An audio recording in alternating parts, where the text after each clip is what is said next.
एक सेठ से लक्ष्मी जी रूठ गई। जाते हुए बोली, मैं यहां से जा रही हूं, अब मेरी जगह नुकसान आएगा, तैयार रहना, और अगर तुम जाते जाते मुझसे कुछ मांगना चाहते हो तो बोलो।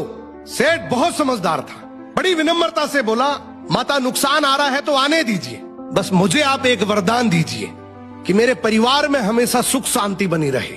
लक्ष्मी जी मुस्कुराई, तथास्तु कहा और वहां से चली गई। अब उस सेठ की 4 बहुएं थी। कुछ दिनों बाद सबसे छोटी बहू खिचड़ी बना रही थी। उसने खिचड़ी में नमक डाला और अपने काम में व्यस्त हो गई।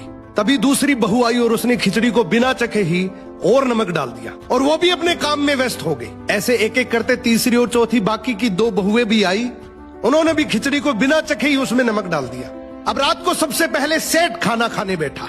जैसे ही उसने खिचड़ी का 1 चम्मच लिया, उसे महसूस हो गया कि इसमें बहुत ज्यादा नमक है, और सेठ जी तुरंत समझ गए कि नुकसान आ चुका है।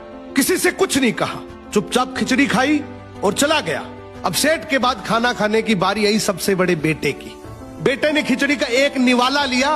उसने परिवार वालों से पूछा, पिताजी ने खाना खा लिया? उन्होंने कुछ कहा? तो बाकी सबने जवाब दिया, हाँ पिताजी ने तो खाना खा लिया, लेकिन किसी से कुछ नहीं कहा। तो बड़े बेटे ने भी चुपचाप खिचड़ी खाई और चला गया। ऐसे ही करके परिवार के बाकी सारे सदस्य एक एक करके आए, अपने से पहले वालों के बारे में पूछा, कुछ नहीं कहा, चुपचाप खिचड़ी खाई और चले गए। अब रात को सेठ जी सो रहे थे, सपने में नुकसान आया और हाथ जोड़कर बोला, भाई मैं यहां से जा रहा हूं, मैं यहां नहीं रह सकता। तो सेठ जी ने पूछा, क्यों, क्या हो गया? नुकसान बोला, तुम सबने मिलकर 1 किलो नमक खा लिया, पर मजाल है कोई किसी पर नहीं चिल्लाया, किसी ने गुस्सा नहीं किया, सब शांत रहे।